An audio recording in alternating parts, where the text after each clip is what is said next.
this is your new topic. Okay, and basically guys, you can understand like what is the difference between authentication, okay, and authorization. How many of you know it, and how many of you can recall it? I think I've covered it out in the ISCP course. How many of you can recall it? Authentication versus authorization. Anyone? Parag? Authentication तो वही login वाला हो गया.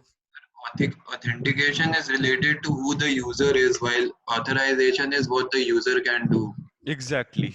Exactly. Authentication is like validating something. So you give your username, you give your password, or sometimes you give your dynamic passwords like your one-time password or one-time PIN and all, and you try to actually validate yourself. So that's called authentication.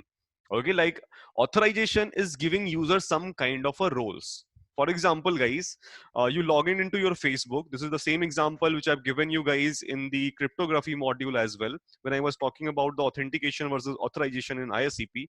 Like suppose you go and log in into Facebook. Okay, you use your credentials, you log in into Facebook. Fine. So you are authenticated onto the website. That's perfect. You have given your username, you have given your password, and you're authenticated onto the Facebook.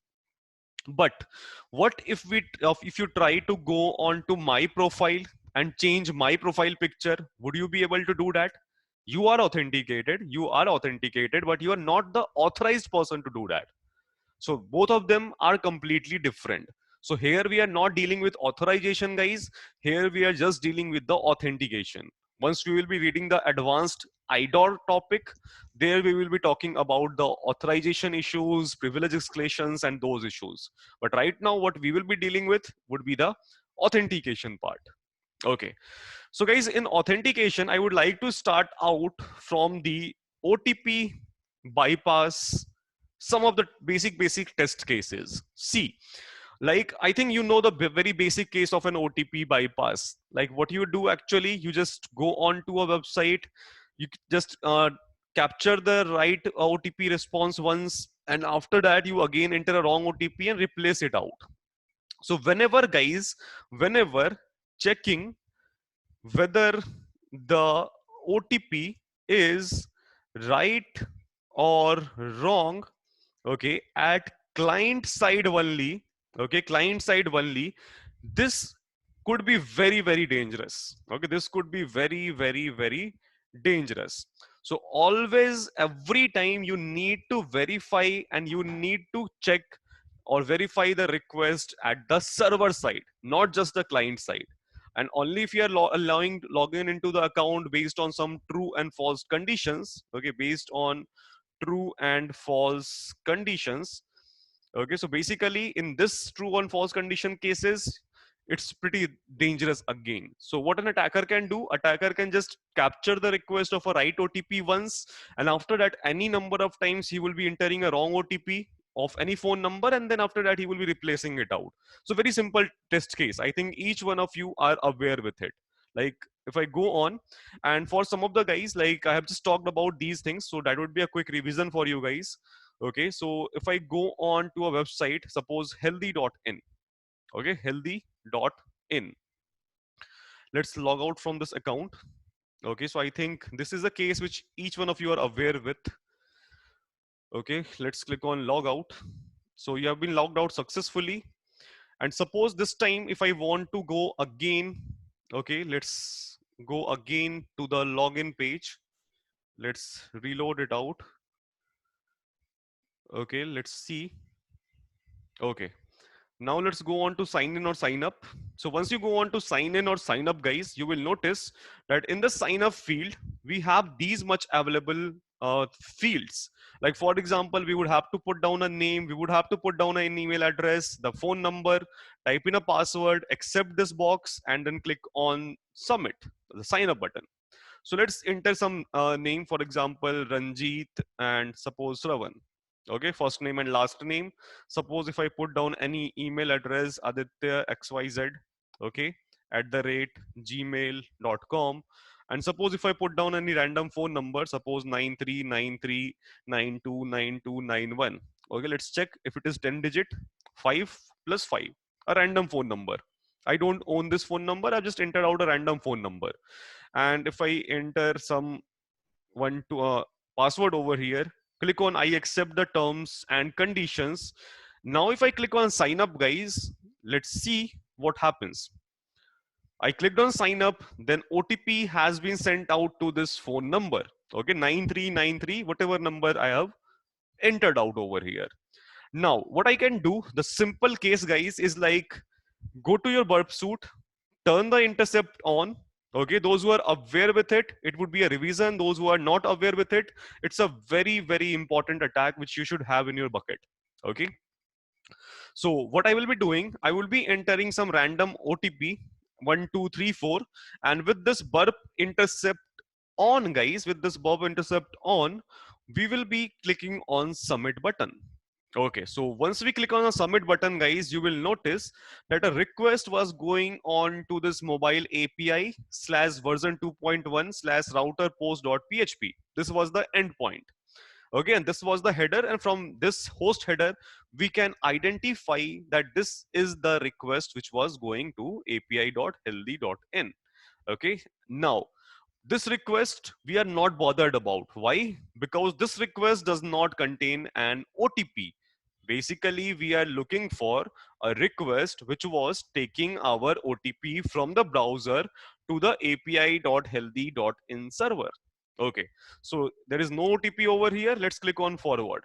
Okay, this is a request of a third party service which this website is using, Facebook. We are still not bothered about this third party service request. So let's click on forward. Now, if you look closely, guys, you will notice that again there was a request going on to api.healthy.in. This was the host, and you can see the type was verify OTP. Okay, app ID was healthy, the platform was web, and the mobile number was this one. Okay, and the OTP which I have entered, a random OTP, is over here. So I think each one of you know over here what to do now. Let's check the response from the server. So for that, right click, do intercept response to this request. So basically I want to look out, okay, what is the response which the server is giving back to this request. So let's wait for the response, and in the response you guys have noticed like, okay, we have got a 200 okay response, but the status is 0 and the message is incorrect OTP, please try again. So what we can do, we can try to change these kind of a values, like these kind of a status values, some true and false values. Okay, so let's change it from 0 to 1. Okay, maybe this 0 was for a wrong OTP, and this binary one, it was one for a right OTP, just like your true and false conditions. And now if I just change it out, correct OTP, and please try again, let's delete it out and let's click on forward, turn the intercept off, let's go back to the browser and let's wait and let's see what's happening over here. Okay, do you notice something? The OTP has been successfully bypassed, and if you go on to the profile section, you have made an account using this email ID and the phone number is this one, and you have successfully verified out this OTP. So this was a simple test case, guys. Okay, so I think each one of you were aware about it, yes or no? A basic response manipulation case. Yes, sir. Yes. Yes, sir. Okay, fine. Okay, chalo. So this was a very simple case, guys. So you can understand like how is that vulnerability when we are creating an account. So basically it's a vulnerability because you are able to use out this phone number without verifying it. So that's a bypass, na, Aditya? Like for example, if someone starts using your phone number on this website and perform some kind of a job and some kind of a thing over here, so that's an issue, na? This is your phone number. Okay, and it's not just on this sign up thing. You can just try it out on forget password. You can try it out anywhere where there is an OTP. It was not just specific to your sign up thing. Okay, so it was just a demonstration. You can try it out on login. You can try it out on anything. Okay, whenever you get an OTP, you can try to perform a basic case of a response manipulation. Okay, so I think this would be clear to you guys. Now, what was the main reason behind it, guys? The main reason behind it, guys, try to understand that. The first thing is like whether the OTPs are right or wrong, they are being checked improperly based upon some conditions, and that too on the client side. That was one thing. The second reason, guys, is like after the response, the server and the browser is basically trusting your response. Okay, your server, okay, sends a response. Okay, someone in between intercepts it, like we did it. We intercepted the response, intercepts in between, and after interception, guys, we just changed out something, changed, or we performed response manipulation. And the main reason, guys, of this attack to work is the browser trusting the response That blindly. server side validation you have. Exactly. There is no server side validation. The browser is trusting whatever it is getting. And now the browser is actually creating new requests. After that, browser is creating new request or new requests on the basis of response received. Okay, so you can understand like someone was sitting in between. He just captured out the response, manipulated it, and the reason of this attack to work was the browser trusting the response blindly, and it trusts it, and it creates the upcoming, the new request on the basis of the response it has received. Okay, and there is no server side validation. So if someone asks you in interview why this reason, why this attack is working, so explain it to him these 3 points, like whether this was the first point which I wanted to make. Okay, first point, this was the second reason, okay, and this was the third thing. Okay, so client side ki validation, there should not be a client side validation only. Also the server should not, browser should not be blindly trusting the response. And finally there should be a server side validation of each and every request. Okay, this was a very simple test case of a OTP bypass.